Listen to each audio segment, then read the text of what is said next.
आपल्यापैकी किती जणांच्या मोबाईलवर अशा ॲड पाहिलेल्या आहेत की तुम्ही या कोर्सला जॉईन व्हा, या शेअर मार्केटच्या क्लासला जॉईन व्हा, या अकाउंटला जॉईन व्हा, या इथं लिंकवर क्लिक करा आणि तुम्हाला शेअर मार्केटचा कोर्स शिकवला जाईल आणि त्याच्यातून तुम्हाला भरपूर असा पैसा कमवला जाईल. अशा प्रत्येक जणाच्या यूट्यूबला असेल, व्हिडिओ असेल, फेसबुक पेजला असेल, प्रत्येकाला तुम्हाला असे ॲड दिसेल. तर याचबद्दल आजचा हा व्हिडिओ आहे की शेअर मार्केटच्या क्लासेसबद्दल तुमचं काळं सत्य काय आहे. बघा, हा विषय फार महत्त्वाचा आहे, मोठा आहे. कारण आजच्या युगात बऱ्याचशा आपल्यापैकी प्रत्येकाला वाटते की मला शेअर मार्केटमध्ये जावं, पैसे कमवावेत आणि त्याच्यातून कुठंतरी आपल्याला चांगला काहीतरी एक स्टॅबिलिटी किंवा आपल्याला भरपूर पैसे येतील आणि आपण त्याच्यातून भरपूर आपले आयुष्य चांगलं करू. मग असाच तुमचा एक इंटरेस्ट हेरून बरेचसे क्लासेस तयार होतात, त्यांचा बिझनेस तयार होतो आणि मग ते ॲड तुमच्यापर्यंत येतात आणि तुम्ही त्याला जॉईन होतात. तर हे इथपर्यंतच नाही आहे की याच्या पुढं खरी गोष्ट चालू होती. बघा, शेअर मार्केट, स्टॉक मार्केट हे चांगलं की वाईट याच्यावर मी अनेक वेळा बोललेलो आहे. परंतु हे कशा पद्धतीनं याचा वापर केला पाहिजे. स्वतः मी स्टॉक मार्केट करतो किंवा म्युच्युअल फंडचा इन्व्हेस्टमेंट करतो, बाकीच्या स्टॉक मार्केट रिलेटेड सगळ्या गोष्टी करतो.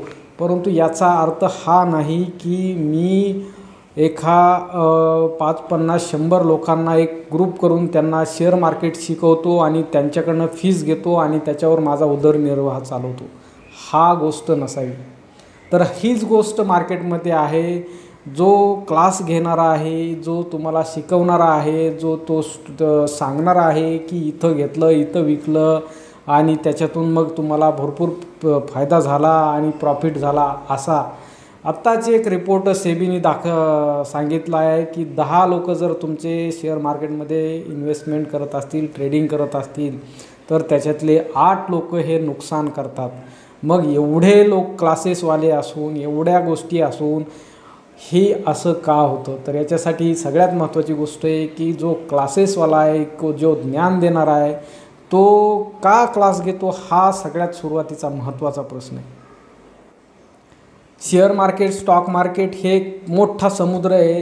त्याला जर त्या समुद्रात एवढं त्याची म्हणजे ट्रेनिंग स्वतःची एवढी मोठी झालेली असेल, एवढी एक्सपर्टाईज झालेली असेल, तर त्या समुद्रातून त्याला पैशाच्या गाड्या भरून आणता येऊ शकतात. मग तुमच्या ₹1000, ₹2000, ₹5000 ट्रेनिंगच्या फीसमधून त्याला काय मिळणार आहे.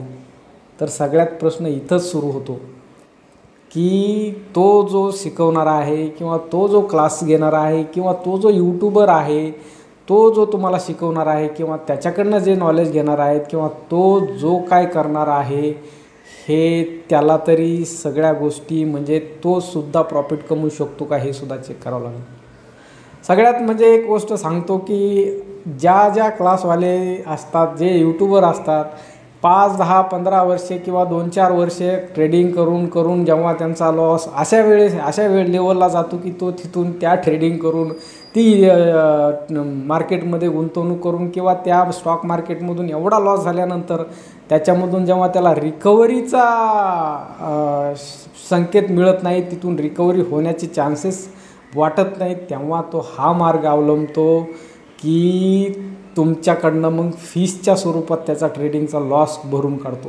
म्हणजे मी बऱ्याच वेळेस म्हणतो असं की स्टॉक मार्केटचे जे क्लासेस घेतात, त्या क्लासेसवाले त्यांचा आयुष्यभराचा लॉस भरून काढण्यासाठी क्लासेस घेतात. एखादा जर फार म्हणजे एक्सपर्ट क्लासेसवाला आहे आणि त्याला माहिती आहे की मी या स्टॉक मार्केटमधून वर्षाला ₹1 करोड कमवू शकतो, ₹5 करोड कमवू शकतो, तर मग तो स्वतः ₹10 करोड, ₹50 करोड, ₹100 करोड स्वतः घेऊन का बसत नाही. त्याच्याकडे एवढी एक्सपर्टाईज आहे, तो त्याला तुमच्या एवढ्या मोठमोठ्याला कंपन्या आहेत, एवढे मोठ्याले तुमचे इन्व्हेस्टमेंट पोर्टफोलिओवाले आहेत, हे का त्याला बोलवत नाहीत की तू ये, आमच्याकडं 10,000 कोटी आहेत, तू इथं बस आणि तू आम्हाला कमवून दे.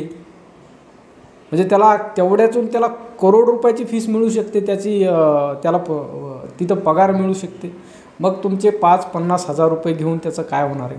तर गोष्ट इथंच आहे मित्रांनो, की स्टॉक मार्केट हे कितीही तुम्ही हुशार असलात तरी ते कोणालाही हाती लागणारी गोष्ट नाही, किंवा त्याच्यात एवढ्या सायकॉलॉजी आहेत, एवढ्या गोष्टी आहेत की तुम्ही सहज शक्य नाही की तुम्हाला 1 लाख रुपयाचं आज गुंतवलं की लगेच उद्या त्याचे 1.5 लाख रुपये झालेत किंवा 1,20,000 रुपये झालेत किंवा असे पैसे वाढलेत. म्हणजे असे भरपूर यूट्यूबवाले तुम्हाला ॲडव्हर्टाईज दिसतील की बघा एवढा प्रॉफिट होता, मी एवढा दाखवला झाला. मी एक मागे व्हिडिओ बघितला होता की एक 10-12 वर्षाचा मुलगा आहे, त्याला ॲडमध्ये आणलं आहे आणि तो ट्रेडिंग करून म्हणतो आहे की मी 50,000चे 5 लाख रुपये केले. मित्रांनो, हे असं एखादं एक्सेप्शनल केस असू शकते. तुम्हाला एखाद्या 5-50 हजार रुपयातून एखाद्या ट्रेडमध्ये तुम्हाला मे बी मिळू शकतात पैसे, परंतु याच्यात लाँग टर्ममध्ये तुम्हाला जोपर्यंत चांगला अनुभव येणार नाही, तुम्ही जोपर्यंत त्याच्यात परिपक्व इन्व्हेस्टर होणार नाही तोपर्यंत हे शक्य नाही. म्हणजे असे भरपूर यूट्यूबर्स आहेत किंवा भरपूर क्लासेस आहेत ऑनलाईनवाले किंवा भरपूर असे ऑफलाईन क्लासेसवाले आहेत. ते काय म्हणतात की इथं स्टॉप लॉस लाव, इथं टार्गेट येतं, मग इथं आल्यानंतर तू सेल कर, इथं आल्यानंतर तू घे. अरे मला एक सांगा, जर त्याला इथं येणारच हे माहीत असेल तर तो करोड रुपये घेऊन बसेल तिथं. एवढे मोठे तुमचे म्हणजे इन्व्हेस्टर आहेत, पोर्टफोलिओ मॅनेजर्स आहेत, ते एवढे मोठ्याले पैसे घेऊन त्याच्याकडे जातील की बा तू आम्हाला सांग इथं आल्यानंतर मग इथंच येणार आहे. असं शक्य नाही. हे समुद्र आहे, मोठा समुद्र. जो स्टॉक मार्केट आहे हा 400 लाख कोटीचा समुद्र आहे आणि त्याची मूळ म्हणजे तुम्हाला समजणं, आयडेंटिफाय करणं किंवा त्याला ॲनालिसिस करणं हे एवढं सोपं नसतं. आणि म्हणूनच काय करतात हे स्टॉक जे शिकवतात यांना त्यांचं स्वतःचं त्याच्यात 1 रुपया नसतो मार्केटमध्ये. हे फक्त तुम्हाला लॉस झाला कुणाचा होणार आहे? आपला होणार आहे, सामान्य लोकांचा होणार आहे, तुमचे पैसे जाणार आहेत. प्रॉफिट तुम्हाला त्याच्यातून 100 ट्रेड करायला लावतील दिवसभरातनं. 100 ट्रेड केल्यानंतर तुम्हाला 1 लाख रुपयाचे 90,000 रुपये करून देतील. त्या 100 ट्रेड मागं त्या पर्टिक्युलर त्या क्लासवाल्याचा जो ॲप आहे, ब्रोकर आहे, त्याचे 2,000 रुपये जातील. म्हणजे ह्याच्यातून रेव्हेन्यू तयार होतो एक. म्हणजे जेवढ्या लोकांना जास्त शेअर मार्केट शिकवताल तुम्ही तेवढं जास्त गव्हर्नमेंटचा फायदा होतो, तेवढं जास्त स्टॉक ब्रोकरचा फायदा होतो, तेवढं जास्त यूट्यूबरचा फायदा होतो, तेवढं जास्त क्लासेसवाल्याचा फायदा होतो. आणि फक्त नुकसान तुमच्या आमच्यासारखं किंवा जे रिटेल इन्व्हेस्टर आहेत, जे 50,000 1,20,000 रुपये घेऊन येण्याचा प्रयत्न करतात, स्वप्न बघतात, भरपूर मोठे स्वप्न दाखवले जातात की बघा एवढे पैसे तुम्हाला आर्थिक स्वातंत्र्य पाहिजे असेल तर स्टॉक मार्केटमध्ये या. आत्ता मी एक मागं एका यूट्यूबरचा एक साधा क्लासेसवाला आहे, तो म्हणजे यूट्यूबर, तो शेअर मार्केट क्लासेसवाला नाही आहे, तो MPSC क्लासेसवाला आहे. MPSC क्लासेसवाला स्वतः क्लासमध्ये लोकांना त्या 50-70 मुलं बसलेले आहेत क्लासमध्ये आणि स्वतः सांगतो की इथं जा, हा डीमॅट ओपन करा, या लिंकवर क्लिक करा आणि त्या लिंकवर जा, मग हे लिंक त्या लिंकला केल्यानंतर डीमॅट ओपन करा, मग हे शेअर घ्या, ते शेअर घ्या. शिकवणारा कोण आहे? MPSC क्लासेसवाला. मला सांगा 70 मुलांना तुम्ही असे म्हणजे स्टॉक मार्केट ॲप उघडून देणं, त्याच्यातून ट्रेडिंग करायला लावणं आणि त्याच्यातून तुमचं ब्रोकरेजचं रेव्हेन्यू तयार करणं, हा अजेंडा चुकीचा आहे का वाईट खरा आहे? आणि बघा हे यूट्यूबला तुम्ही सर्च करून बघा, असे भरपूर क्लासवाले असे सांगतात की भरपूर तुम्हाला याच्यातून आर्थिक स्वातंत्र्य मिळतं, भरपूर काहीतरी मिळतं, तुम्ही एका चांगल्या लेवलला जाताल, तुम्हाला त्या लेवलला गेल्यानंतर भरपूर पैसे येतील.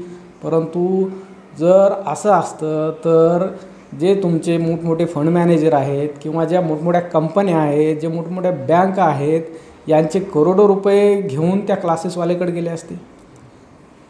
तर हे फक्त सामान्य लोकांना येड्यात काढायचं की तुम्हाला याच्यातून पैसे मिळतील, तुम्ही चांगले व्हा. मी या मताचा नाही की तुम्ही स्टॉक मार्केट शिकू नाही, मी बिलकुल या मताचा नाही. एक चांगलं इकॉनॉमी रिलेटेड हा टॉपिक आहे. स्टॉक मार्केटसुद्धा चांगलं आहे, तुम्ही त्याचा अभ्यास बी करावा. परंतु त्या एका भावनेने की आपल्याला याच्यातून सगळं भरपूर काही चांगलंच होईल असं, याच्यातनं एक आपले आयुष्य चांगलं जाईल, आपण नोकरी सोडू आणि आपला जॉब सोडून आपण स्टॉक मार्केटमधून पैसे कमवू आणि मग आपली फार चांगली लाईफ होईल, ह्या भावनेतून तुम्ही करू नका त्याला. आणि मग क्लासेसवाले याचाच फायदा घेतात आणि हळूहळू तुमच्यापर्यंत पोचतात, तुम्हाला रजिस्टर करायला लावतात, कोर्स करायला लावतात, थोडं तुम्हाला त्याच्यातनं शिकायला मिळतं, थोडेफार ट्रेड चांगले जातात, परंतु त्याची एकदा तुम्हाला सवय लागल्यानंतर तुमचे एवढे लॉसेस होतात की ते तुम्हाला रिकवर करणं शक्य नाही.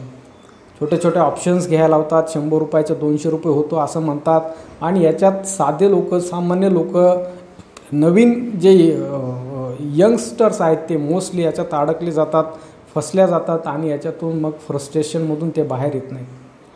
तर या व्हिडिओचा उद्देश हाच आहे मित्रांनो की आपण एक चांगला लिटरेट होऊन किंवा चांगलं फायनान्शियल नॉलेज घेऊन आपण एक आपली आर्थिक स्थिती बघून आपण आपल्या या मार्केटमध्ये किंवा या अशा गोष्टीमध्ये पाऊल टाकावं आणि आपली एक लाईफ ज्या फायनान्शियल लॉसेस होतील अशापासून वाचावी, हाच होता. थँक्यू.